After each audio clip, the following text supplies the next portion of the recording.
when too many workers are barely getting by? Should they be paying for the union boss to get rich? Well, welcome all you wiretappers out there. Another episode here of Gangland Wire. I'm in the studio. As you can see behind me, we've got our friend from Chicago, Camillius Cam Robinson. Welcome, Cam. Hey, Gary, glad to be here as usual. Well, I haven't talked to you for a little bit, but we'll get something going today, won't we? Absolutely. Work's been a little bit crazy, but I'm glad to be back. Glad to be doing what I like to do. Yeah. Too bad we can't get paid a little bit more for what we do, what we like to do. But you never know. We may hit it big one of these days. Right.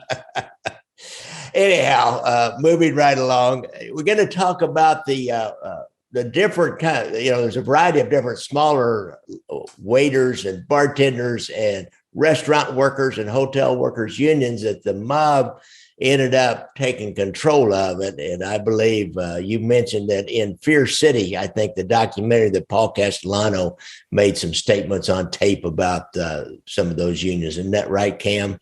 Yeah. There's some really interesting stuff about him not wanting Chicago to interfere in some of the business that was going on in New York. I mean, if you read between the lines, that's what he's talking about. Yeah, interesting. A little, just put up a little YouTube video, a little funny one about which is better, the Chicago outfit or the New York Five families. As always, I get a lot of action off of something like that. This guy named Ben Ellickson, my friend from up in Chicago, he made up a really funny little movie on that. Oh, yeah. It was hilarious, I thought. The starch and the fabric softener. Right. You got to find out what God he's really talking about with these guys standing out in front of the social club. Find that Chicago outfit or New York Five families video on my YouTube channel. Anyhow, moving right along. When you mentioned, about doing this story, and I kind of looked at a little bit about what was going on in Kansas City. There's been a lot going on in Chicago, and union-wise, I mean, Chicago is a union town, and Kansas City was too in the 50s, a huge union town. And the mob historically is going to get into those unions. Any of those unions they get into, and the waiters and bartenders, because mob guys like to get into clubs, is like a natural. Anywhere they're selling alcohol, and anywhere there's alcohol, there's gambling, and there's there's women, there's prostitution, there's all kinds of gray market things going on, and where there's alcohol being sold, and so the waiters and bartenders union is a natural, hotel workers and all that. In Kansas City, back in the 50s, we had a guy. He had a nightclub, and he also, I think, he was a golf pro at one of the out in the suburbs, not out in the county country club. So there was gambling going on out there, and he was getting machines. He was getting slot machines and putting them in throughout Jackson County. Jackson County would be like Kansas City just takes up a little part of Jackson County. In Jackson County, a lot of rural area, and a lot of clubs and small towns out there that all had clubs in them. And so he was putting not poker machines back then. It was just slot machines, the old Frank Costello thing, put those slot machines throughout in all the joints that you could. And he was putting them out there, but he was not bringing the Kansas City family in on the action. So they warned him a couple of times, and he thought he was really well connected. He was real tight with the Jackson County sheriff. He was actually, they made him a deputy, and he had this, I want to say it was a 49 like Packard or something. And he had a huge big siren mounted up on the fender of it. And he flaunted how he was a Jackson County deputy. He was a deputy, and, because he was paying off the sheriff, and the sheriff let him do that. So he was back over in the city after several warnings. He was meeting somebody or doing something in the city, and he was easy to spot because of that big Packard and that that siren up on the fender. I don't know if you've ever seen those in old movies. Oh, yeah. Got a big chrome siren up on the fender. Big bell siren. Really? So as he leaves the business, he goes to get in his car, and I'll get to the waiter bartender part of this in just a second. He goes to get in his car, and a 49 or a 50 Ford, brand new car, pulled up. A guy jumps out and runs over to him as he slides into the car at your most vulnerable. When you first get in the car, you're kind of vulnerable, and starts shooting him and kills him right there on the street. And the car takes off and leaves. And the police find this brand new 49 or 50 Ford, I don't remember which, crashed back in an alley, like they must have lost it or something trying to get away, because I don't think they intentionally just gave up this car.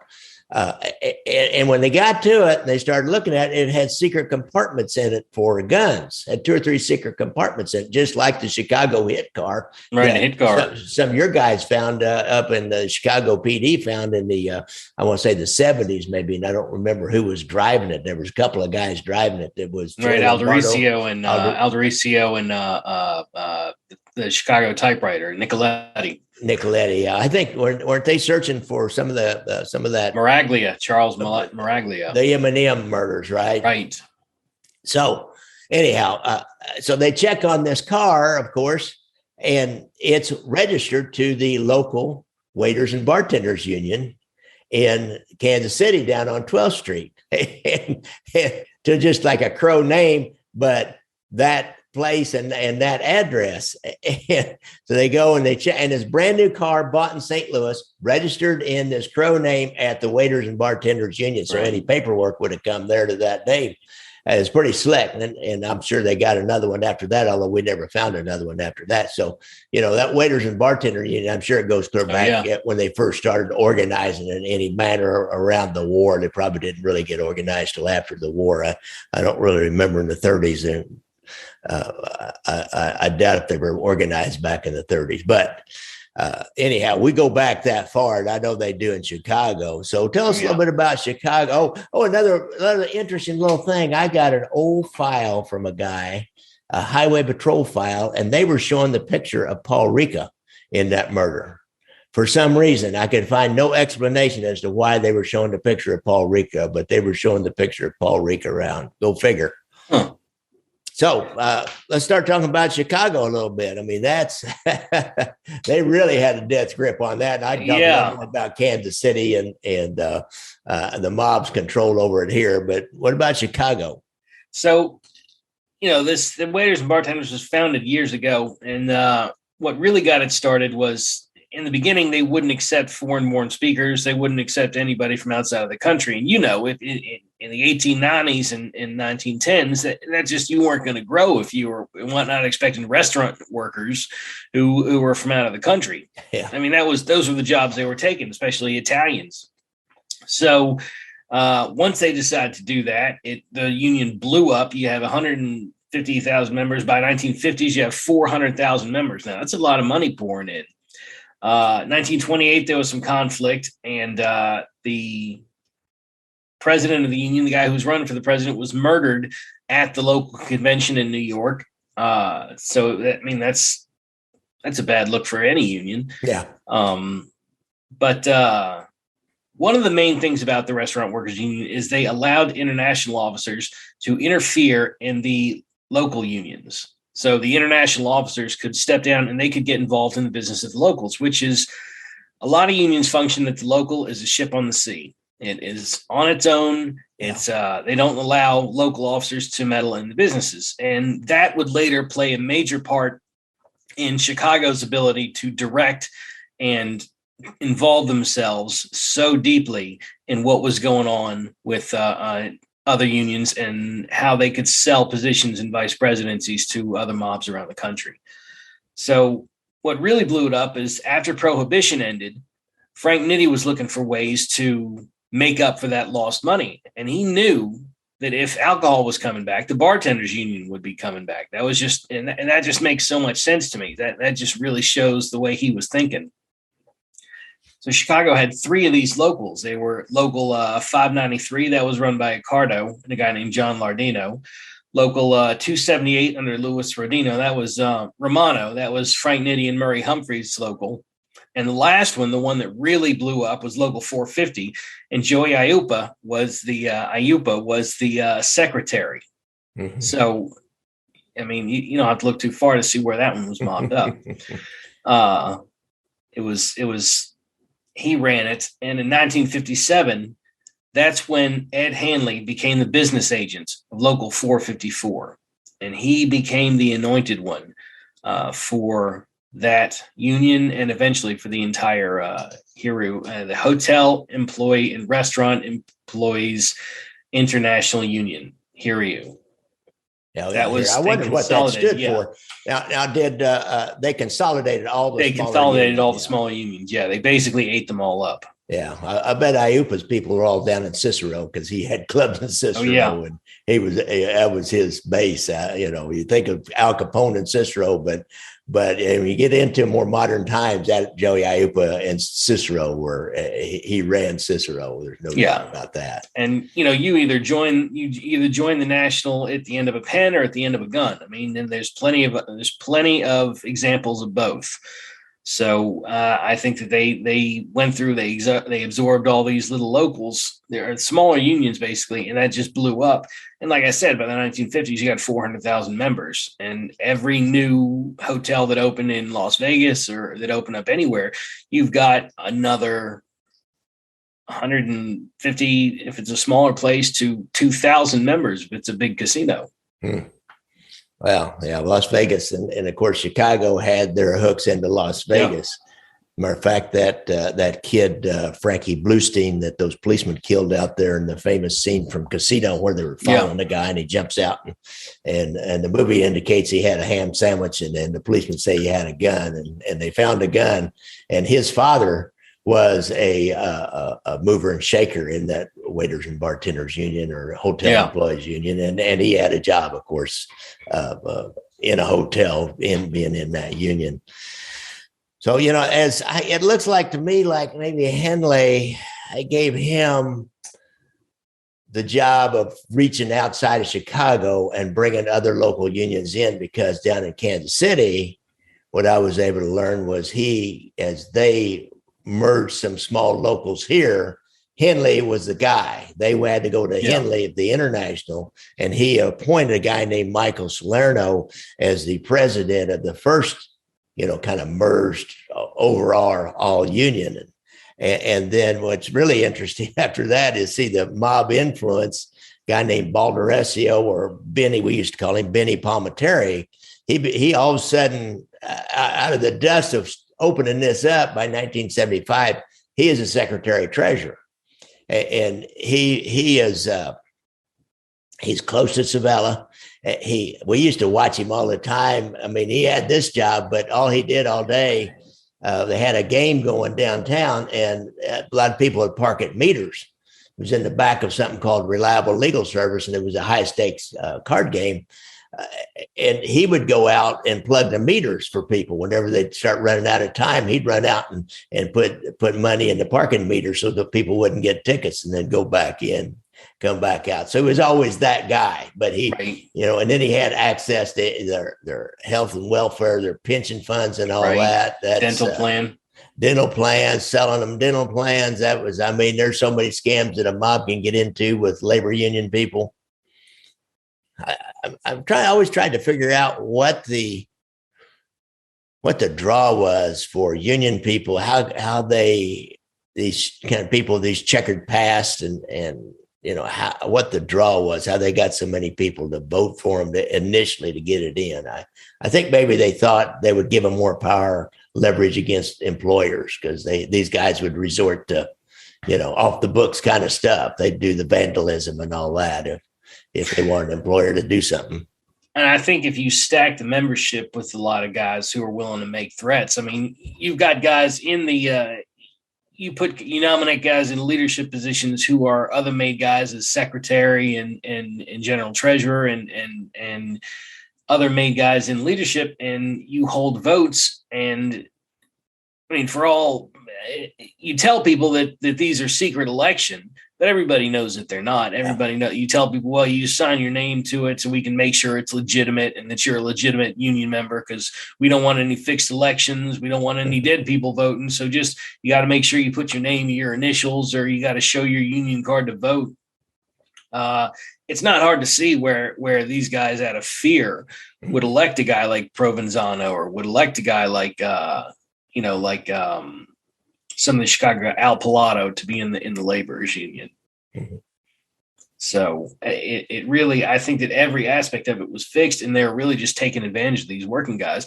But on the flip side of it, they did use their power and they did use their influence in local government to push through some good some good plans, and they did. A lot of the local guys who were in the unions will say that, well, they looked after us, they took care of us. So, yeah, you know.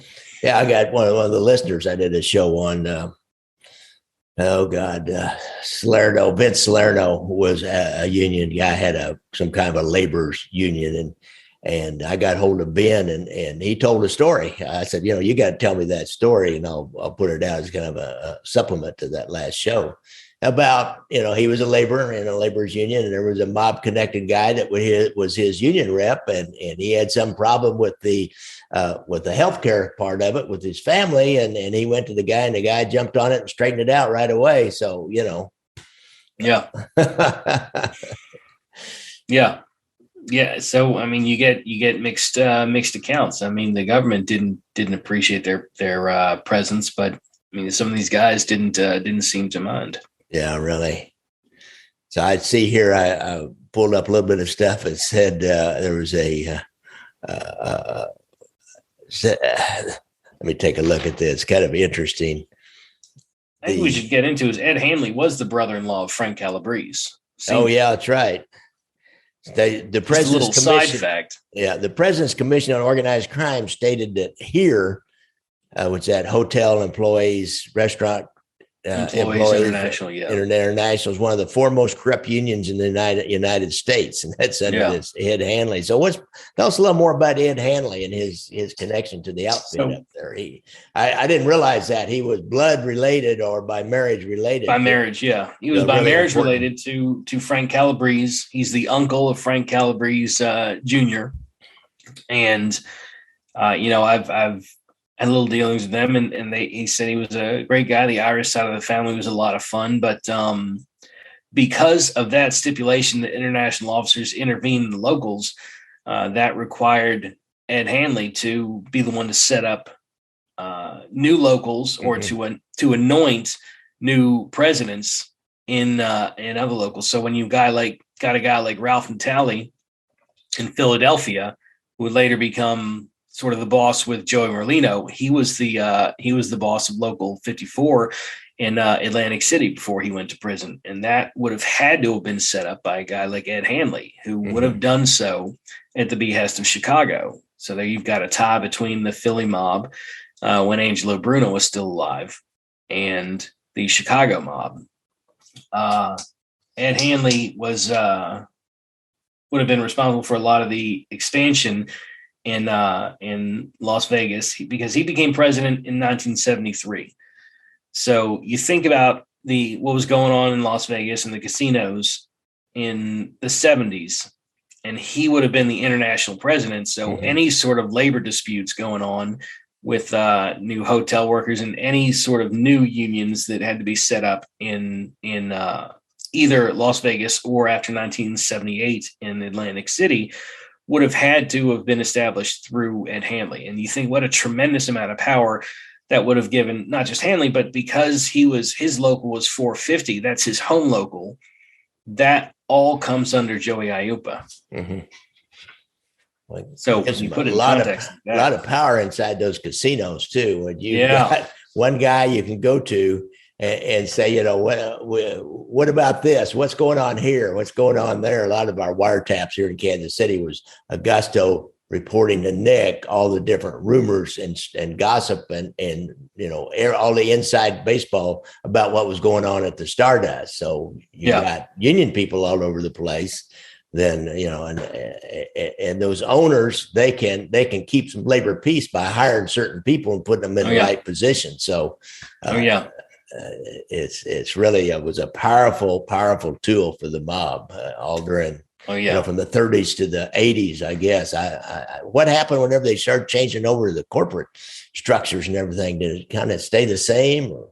I think what you've got is you've still got the people in the unions, so it would be hard. And even with the corporate structure, you've still got the guys in there who would be willing to lay down on them. Just like in Hollywood, there was the corporations in Hollywood in the 30s. You've still got guys who can lay down, who can, that was a way that and as much as they say that the corporations clean up Vegas and the corporations could very easily contract workers out. I mean, you have this huge labor force who could still exert a lot of influence and power on what was going on with whomever was running the casinos. I'd read something about this Ed Hanley, how as the corporations moved into a lot of these, instead of, historically restaurants and hotels, even especially restaurants, were all little individually owned things. And then, started getting franchises, and even the hotels in Las Vegas, they were owned by individuals. Just these, they may have investors, but they'd have one strong individual that would run a hotel, and you'd only have to deal with that one personality. Now you got a corporate board. And right. So you got all these different unions in, say, a hotel.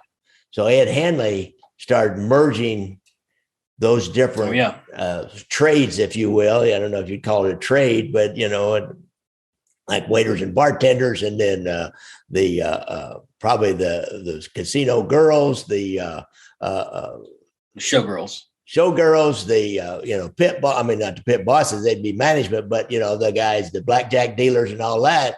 You would start merging them into one union and it would be wise. It would be good union business to say, if you make us mad here, we'll take everybody out because we've got hooks into everybody. We'll take everybody out. There's an interesting example of that. They dissolved the International Production Services and Sales Employees Union in 1983. That was run by the Lucchese family in New York.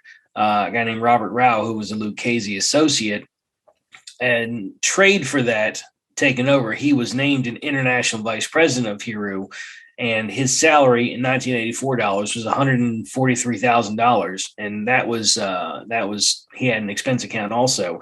But you can see where those trades come up when they absorb another union that was run by the Lucchese. That would have had to run through. In order to absorb a union, just like you said, and Hanley would have had to play a role in it. That would have had to have been a deal between Chicago and the Lucchese family in order for this guy to be named an international VP, because Chicago controlled it and controlled the leadership board. And Hanley would have had to name him because this is the last of the old time union power structures.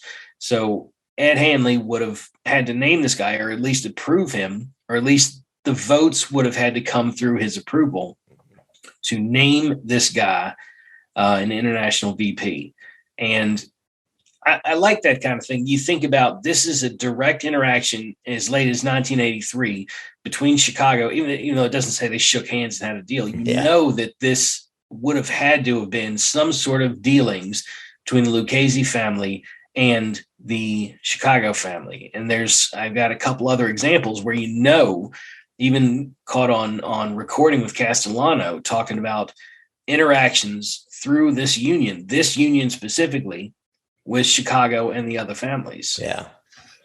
Interesting. That, and I tell you what, I talk to a guy every once in a while here locally, and I'm always kind of amazed about this network, this inner city network. Yeah. And a lot of it comes out of the penitentiary too. People go in and out of the penitentiary. And so you learn about, somebody there, then you get out, and then they continue to keep up with each other after they get out, because you never know when you need somebody in another city. And they did that a lot all during this time, probably not so much now, but boy, back in the 70s and 80s, 90s, they were, that was a lot of the connections. I mean, if you want something in another city, just ask around your mob buddies, and they're going to have somebody that's, they can trust, great, more or less, in another city. So that's, And Castellano, he's kind of a egomaniac. He did not like having to go to Chicago, I'll bet. No, there's an example of a Colombo guy, Vito Pita, and there were two locals in Chicago. One of them was responsible for the restaurants in clubs and hotels, and the other one was at a larger, Local 60. And that was a Colombo, and Local 100 was a Gambino. And both of those would have been established with Chicago. So Paul Castellano was telling this Colombo associate, Vito Pita, to stop making trouble. He was trying to poach members outside of what their responsibilities would have been. So they had to sit down. And he said, "You got to stop doing this." because he basically, Castellano, was responsible he keeps calling it the International. I'm the one that's responsible to the International. Mm-hmm. And when he's talking about the International, he's talking about Chicago. And I mean, and he says, there's quotes of him. He says, I said to Vito, take it easy. You know, I gotta watch. Like, someone else owns the International. See, I don't like these doings. Someday they have a right. Some things they have a right to do. In the meantime, the only reason they're doing it is because Vito is setting something up I don't do that. I'm happy with the International. You know, they were happy about it, meaning Chicago, but Vito wasn't. I tell you what brought them over here, Chicago, I'm guessing, is this is my local and I don't want anybody to touch it. So if you read between the lines, there's a Colombo family fighting with a Gambino family at the local level. And you know that Chicago, Ed Hanley has say over the locals. Yeah. Chicago has say over Ed Hanley. I mean, that's just damned interesting. And you've got Castellano talking through the lines saying, look, I don't want them over here in my shit. And this little Colombo associate is blowing up my spot. Yeah. You know? Don't bring on the heat from Chicago. Exactly. They have a right to do it because it's their local, but man, I don't want them in my city. Yeah, really interesting. You know, and the terminology used when he said something about they own them. What was that terminology? That's the terminology they use. If there was someone else owns the local. Right. There's owns the International. Where he said, you know, who's he owned by? You know, Chicago owns him. Oh, okay. That's what he said that Chicago. Yeah, he said that Chicago owns him. So, and it was a guy that talked about some guy that was, you know, historically and in retrospect, we know now he was, you know, affiliated with the Chicago outfit more than anybody else. He was not even from there particularly, but he was, you know, affiliated with them. So it's kind of like I always wondered who they thought owned Alan Glick in Las Vegas. I think it must have been Kansas City because Kansas City's the one that threatened him. Yeah, Kansas City or Milwaukee would have dealt with him a lot. But yeah, somebody would have had their hooks in him. And but Kansas City, you're right, it was the one that dealt with him directly. They're the one that dealt with him directly. He dealt with. It's kind of interesting, you know, talk about dealing with people in this business. You know, he dealt with Frank Ballesteri in Milwaukee first, and then when it came time for some kind of information to be passed back down to him, and he actually, I think they had a meeting in Chicago about it, and Chicago gave their approval of all this and being involved with all this, but never really met with him. Then Kansas City, when it comes time to have some kind of straightening out talk with him, to come to Jesus meeting, Kansas City gets a job of doing that. So it was just kind of interesting how that works. Right. Another one they had to dealing with was Philadelphia. It was a guy, Ralph Natale. He tells this story about how Angelo Bruno and Carlo Gambino made him in a private ceremony, which is, a lot of people say Ralph Natale said a lot of things, and they said he was the boss, and he says that but what's interesting about his story is he said he met Joe Batters, and he knew to call Accardo Joe Batters, and Chicago was responsible for making the local and Atlantic City, and they did make that deal with Gambino and with Angelo Bruno. So it's strange that he knew all this. He went to jail in 1979 after he was the president of Local 54, which would have put him in charge of the locals in Atlantic City. So there are aspects of truth about this story that's a little bit fantastical to believe, but there were meetings where Chicago met with Atlantic City and met with Bruno and met with the Gambinos. So we know that there was a lot of truth in the ballpark of what he was saying. Yeah. But when Atlantic City was set up, Ed Hanley played a role in that, which means Chicago did, even though Chicago was hands off, they had to help set up the locals. And, there were 15,000 members when all was said and done in Local 54 in Philadelphia, which is a huge union. I mean, that's a lot of people in that local. that's all the bartenders, every new casino was another 1,500, 2,000 members. Yeah. So in Chicago would have had to help them set up, even though they're hands off that city, that local would have had to come through Chicago. And Gambino's basically owned the Bruno family. Mm-hmm. So that's another example of New York and Philadelphia dealing with Chicago. Interesting. I guess a little bit like Hoffa and the Teamsters and any local Teamster guy, he pretty well had to, Roy Lee Williams pretty well had to get Hoffa's approval for anything they would do down here. He had a certain amount of leeway, I'm sure, and probably every other city did, whoever their kind of main Teamster was. But I bet everything they did had to be approved through Hoffa.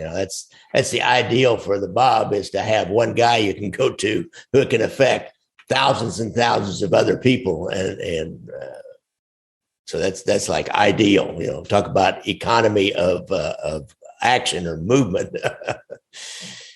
Yeah, exactly.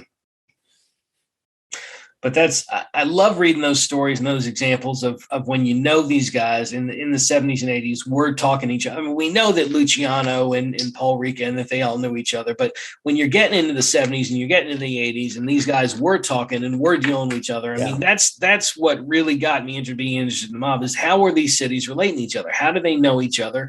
And the 70s and 80s were the time that things were blowing up. And that really I find the most interesting. Yeah.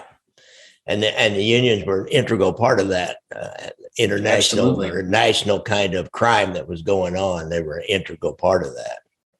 Absolutely. Absolutely. Of course, that brings in the U.S. Department of Labor. Of course, they were always kind of a paper tiger.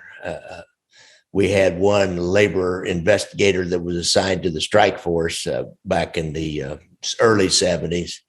Now, by the time the skim trials were over, they knew more about the connection of the Teamsters and the Mafia than they ever wanted to know. As a matter of fact, they knew so much, they just totally made everybody resign, put it in receivership, and brought it back. Now, they never did that with the waiters and bartenders, or here, I guess, hotel employees never did it, never broke it up, did they? You know what? In 1995, there was a RICO statute brought against the entire union. Oh, was it? And so at the same time, Hero and the Department of Justice filed a consent decree to free Hero and all its locals from the direct or indirect influence from organized crime now and in the future. So by 1995, they did decide to try and rid themselves, and they found that the organized crime was violating the members' Lanyard Griffin rights. So 1995 rolls around, which is really late. They did decide to try and step in and help these guys, but they even got into loaning money and everything in the 70s. I mean, it was all the regular rates. But yeah, I mean, Morris Schenker took the largest loan out from the Hero and never paid it back, $6 million. And, so he was. Morris Schenker. I need to do a whole in-depth look at him, man. That guy, and he blindly just made it right on through too. I a little side story. I played golf with a guy who was originally from St. Louis. His dad had a gas station in an area called Forest Park, which is kind of a blue collar section, not too far from downtown. And so his dad was Irish, Fitzgerald. And he's going to run for city council or whatever, alderman or whatever they called it back in the 50s. And he loses. And so just bear with me, folks. I'm going to say a couple words here. But he says, I'm an Irishman and I got beat by a Jew. How you figure that? It was Morris Schenker he was running against. We know who had the mob behind him. Yeah, we know who had those precincts wired up. See, that's how strong the mob can be. They can help Morris Schenker, a Jewish lawyer, win an election in an Irish ward, and it was against a guy named Fitzgerald. Right. Go figure that. I was reading a little more about at the end of Hanley's career. That it happened in that 1995, and he was getting old by then. Anyhow, they caught him setting up a fake local a a vacation home up in Wisconsin, like all those Chicago guys did. If they had money, they probably had another house up in Wisconsin to go to. And he set up a fake local, and they had one employee, and all that employee was supposed to do was do stuff to take care of things for Hanley up there around his house, his vacation home, and all that. And I tell you what, he was. And he did. I read this also. Let me take a look at this. He negotiated an out-of-court settlement that gave him immunity from prosecution. Yeah. He did end up retiring from the union, but he remained on the board of trustees of their health and welfare pension fund until about the time he died, I think. That guy was powerful. Yeah. Boy, he had a lot of really powerful political connections, the only thing I can figure. Yeah, that's really all you can say is that he's a difficult character to figure out, because you know that he was steeped in, and he knew all these mob guys, and you look back in the history and they say that he was this and he was that, but he kept himself out of prison, basically. He kept himself, so he was clean enough that he didn't get in trouble, and he sort of was able to protect himself in a lot of ways. So he's a really enigmatic sort of figure. Is how did he, when you look at a lot of these union guys like Roy Williams and Hoffa, and they all got in all this deep trouble for what looks on paper to be the exact same kind of stuff. I mean, how did Hanley skate? And I mean, I'm sure the Irish politician aspect of it doesn't hurt, but he really did get by with a lot of the stuff that it appears a lot of the other union guys were doing. And then, of course, in 2000, he had that terrible car crash that took him out. Okay, I didn't remember that. And then especially being related to Frank Calabrese. I mean, you'd think the government would have been all over him. He was this powerful a union guy, and he's related to a really well-known, I wouldn't say powerful, but a well-known mob guy, outfit guy. That's everybody knows the outfit guy. That's all that Calabrese whole family ever did. They were steeped in the outfit. And so here their relative is the head of this big union, international or national union. And I would have thought the government, I don't know how he made this deal at the end. I'd be interested to know a little more about what deal he made. It was in the later 90s. So the outfit was kind of, they were on the downturn. Everybody had gone to prison for the skimming by then.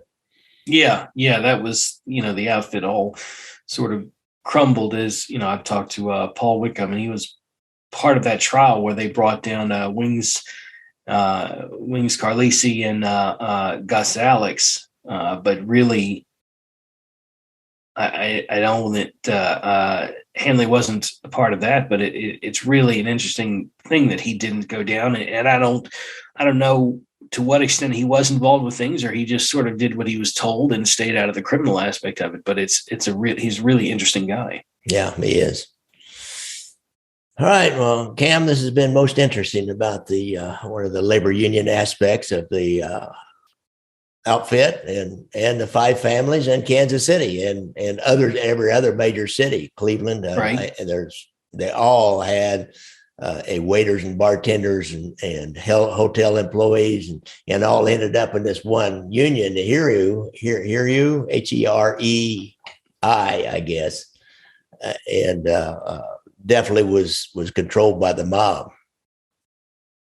Right. It was one of the big four corrupt unions, they say. So it was up there.